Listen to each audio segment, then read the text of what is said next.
A inicios de este milenio, se empezaba a forjar la leyenda del payaso más grande de la historia de la comedia mexicana, pero curiosamente, su debut no se daría en ningún show cómico de la época como ¿Qué nos pasa?, La Casa de la Risa, Los Chicharrines o el programa de Lagrimita y Costel.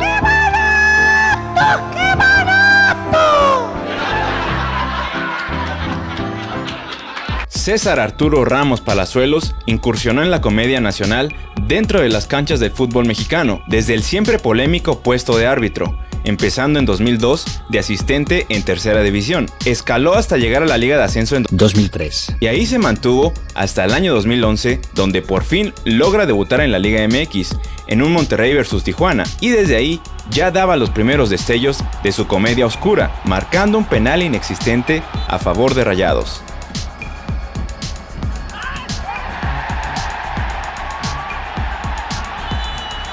Según Arthur Schopenhauer, la risa resulta de la súbita discrepancia percibida entre un concepto y el objeto real que había sido pensado a través de aquel, y la risa misma es la expresión de esta disonancia.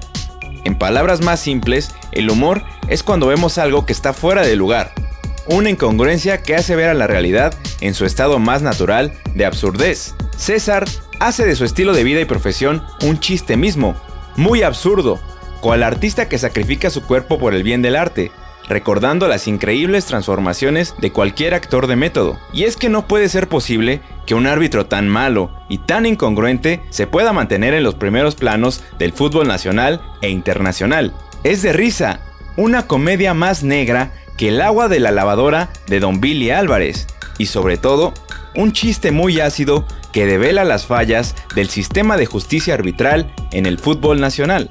El árbitro es una autoridad, ¿no? Y como tal tiene que hacerse valer y darse a respetar. Desgraciadamente en México es mal vista la autoridad, ¿no? Ya por el solo hecho de ser tránsito, de ser policía, de ser un maestro, le quieres hacer trampa, le quieres ganar. El árbitro en la cancha ocurre algo similar, ¿no? Tienes que evitar eso. Con la situación de la gente que quiere engañar el juego, ¿no? Que lo quiere ensuciar. Tomé un avión y una persona me increpa en el avión y empieza a decir, empieza a poner duda mi honestidad y mi moralidad, ¿no? Entonces le digo, oye, tú piensas que todo el mundo es así, que todo el país es así, qué triste, ¿eh? Qué triste que pienses que por el solo hecho de ser policía ya va a ser alguien malo, ¿eh? Alguien que te va a quitar algo, no estamos para eso. Entonces, te pasa el alto, te multan. Claro. No estudiaste para el examen, repruebas. El maestro te reprobó, no, el alumno reprobó. El jugador dio la patada, no el árbitro. Que el árbitro se equivoca, a lo mejor catalogó mal la patada, sí, no lo hizo de mala fe. Si el árbitro se equivoca, no trabaja. Si no hay trabajo, no hay un ingreso en casa. Entonces, esa es la situación que la gente no conoce, ¿no? Y es que es tan increíble y tragicómico la manera que incluso el tipo critica la educación del pueblo mexicano diciendo que somos un país en donde a la autoridad se le intenta cuestionar primero, cuando él mismo ha sido un juez poco imparcial y que ha tenido problemas con todos los equipos de la liga e incluso ha llegado a traicionar a su gremio.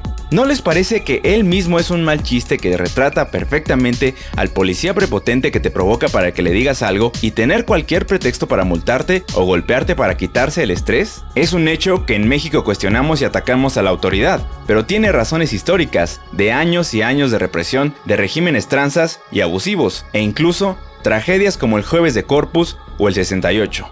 No me parece que alguien que se jacta de ser una persona que trata de mejorar, en sus propias palabras, ignore los antecedentes históricos de esta parte de la idiosincrasia del mexicano, pero lo entiendo viniendo de alguien que trabaja con el coaching. A la gente esta que nos apoya con el coaching, la verdad nos ha dado herramientas, nos ha proporcionado técnicas para ver una autoconfianza, algo que no teníamos en el pasado, ¿no? Ahora, si César es tan malo y tiene tantas polémicas, ¿por qué sigue arbitrando y siendo el consentido de Arturo Bricio? Para esto, hace falta hacer unas preguntas retóricas. ¿Qué es la AMA y qué tiene que ver con que este señor tenga una posición privilegiada dentro del gremio arbitral? ¿Y por qué decimos que el señor es un traidor, además de payaso? ¿Es acaso que solamente estamos llorando porque nos pitó mal un partido? ¿O porque no tenemos educación y somos haters? No, pero para que pasemos a averiguar por qué decimos esto, quiero pedirte que te suscribas y dejes tu siempre apreciable like y comentario. Ya hemos pasado los 3000 y estamos por llegar a los 4000 suscriptores gracias a ti. Estamos generando una excelente comunidad este año donde podemos discutir y conectar muy bien con los comentarios de los videos, y eso me da mucho gusto. Vamos con unos saludos que son mi manera de agradecerles por estar pendientes de mi contenido.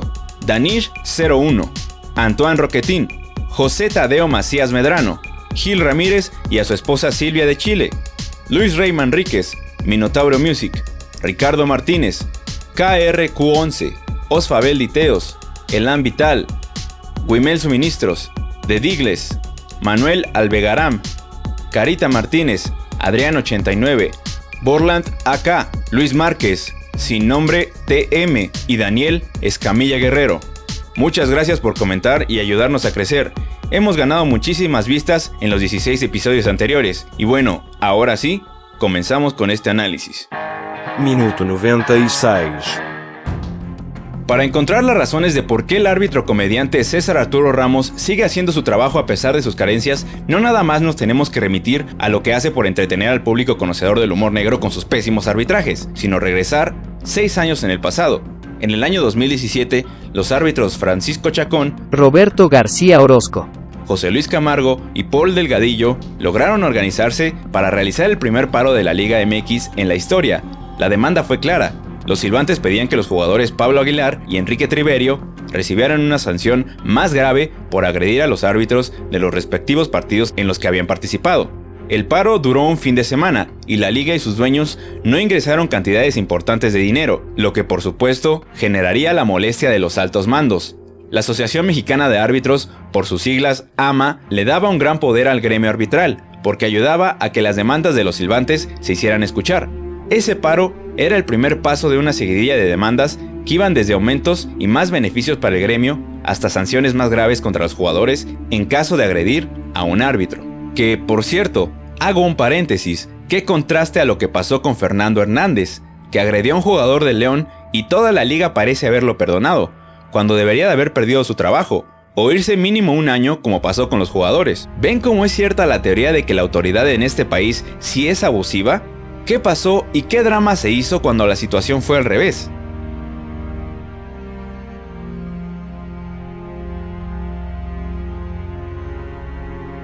Bueno, ahora continuando con el tema de la AMA, resultó que las cabezas más poderosas de la liga no tardaron mucho en empezar a cobrarles a los líderes de esta organización. Delgadillo y Roberto García no pasaron curiosamente las pruebas físicas y quedaron inhabilitados para lo que restaba de aquel torneo Clausura 2017. Aunque lo del gremio arbitral organizado suena como una buena idea para que exista una organización que se dedique a mejorar las condiciones de trabajo para los árbitros y, eventualmente, la calidad de su labor en la cancha, como en todo lo que hemos visto en este país, también tiene sus vicios o lados oscuros. Erim Ramírez, exárbitro del fútbol mexicano, tiró algunas declaraciones importantes sobre la AMA en entrevista para ESPN, que podrían poner en la mesa algunos de los pros y sobre todo los contras de lo que esta organización representó para el fútbol mexicano. Y cito: la federación ya debe crear una estrategia para acabar con el secuestro que tiene la AMA. Los líderes de la AMA tienen secuestrado al arbitraje mexicano. Si empiezan a desmembrar a esos grillos, a esos malos líderes, obviamente van a encauzar a los jóvenes a que tengan un buen trabajo, que tengan en el arbitraje algo que les nace de corazón, que no lo hagan por dinero como estos cuates. El exárbitro reventó a la organización por considerar que solamente benefició a unos pocos y creaba grillos entre los árbitros más jóvenes que les estaban empezando a aprender a los de experiencia. Y bueno, también se quejó de que pidieran aumentos, algo que siempre es necesario en cualquier trabajo. Continuó citando otra de sus declaraciones importantes sobre quién debería de ser el líder del arbitraje mexicano. Se ocupa una persona con pantalones, como los mostró Codesal, y decir: a mí no me van a manejar, voy a hacer lo que tengo que hacer. Por su gran trayectoria que tiene el doctor, tenían que haberlo obedecido, pero él tiene dignidad. Dijo no ser títere de nadie y se fue. Se ocupa una persona que tenga conocimientos, que no sea amigo de esos cuates, que venga sin el gran peso de tener que beneficiar a fulano y sutano, porque ellos son los que me pusieron, que se libere de todos esos compromisos, que venga a poner orden en el arbitraje mexicano. Pero ¿quién podría cumplir con esas características si en el fútbol mexicano las figuras así escasean o directamente están en el retiro o vendidos? Pero había un nombre. Para don Emilio y sus intereses nada más, siempre lo hay. Parece fácil, se ve muy fácil. Si entra Arturo Bricio Carter, pues toda su vida después de que salió del arbitraje se ha dedicado a la televisión. La televisión donde trabaja es Televisa. Televisa es el América.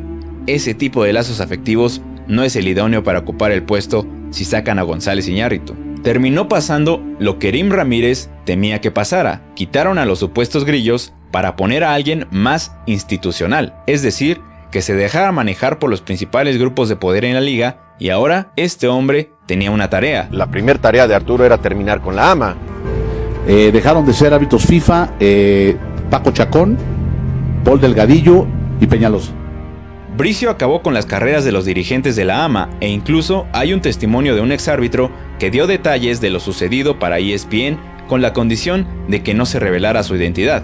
Se sabe que Bricio le llama a Camargo y le dice: o te estás quieto o cuando te vayas te vas por las malas, o cuando te vayas no vuelves a pisar Federación. Camargo le baja 3 rayitas y empiezan a desaparecer las cuotas a los árbitros. El 29 de mayo de 2018, poco más de un año después de la huelga, los árbitros elegirían por votación al hombre que le daría el golpe y traición final a la Asociación Mexicana de Árbitros, que fue, ni más ni menos, la elección como presidente del Consejo Directivo al Rey de la Comedia, César Arturo Ramos Palazuelos. Reiterar mi disposición al trabajo, el agradecimiento a la actual mesa directiva, que una convicción ha cambiado la vida de cada uno de nosotros. No creo que haya una persona que pueda decir lo contrario por los beneficios y condiciones que hoy en día tiene el árbitro. Cuando César anuncia que es elegido y cuando César dice gracias a la administración anterior, gracias a todo lo que se había vivido, y agradece su llegada y todos sabíamos que él llegaba con el propósito de acabarlo. Todos sabíamos que ya era el fin de AMA. Él anuncia que él está rechazando por completo el cargo y que AMA no era el camino correcto a continuar. Hoy el árbitro se apoya mucho en la AMA. ¿Cuál es la situación del arbitraje mexicano en este sentido ante la federación? No, mira, el organismo siempre ha sido muy respetuoso, ¿no?, de las formas. Creo que hemos encontrado una sinergia de trabajo. El AMA es un grupo que se formó para estrechar lazos entre el medio arbitral. Lo tomamos así, lo tomamos con mucho profesionalismo y estamos con la apertura, ¿no?, de recibir cualquier sugerencia. Pero hoy sí hay sinergia. Claro. No como Arturo, como nuevo presidente, nunca se comunicó con la gente de la AMA de nuevo, ni con los árbitros, dando por terminada la pequeña revuelta que se armó, y siendo la cara junto con Bricio de esta época tan mala del arbitraje mexicano, donde cada semana figuras como payasuelos cometen errores ridículos o se ensañan, a veces pareciera por problemas personales, con jugadores, técnicos y equipos. Justo unos meses después de que César Ramos ayudara a tirar definitivamente a la Asociación Mexicana de Árbitros, su trabajo institucional lo ayudó a llegar a su primera Copa del Mundo en Rusia 2018, en la cual, para variar, también tuvo su dosis de protagonismo al amonestar a Cristiano Ronaldo. Imagínense si Talavera y otro jugador o técnico con el que ya trae pleito le hubieran gritado así.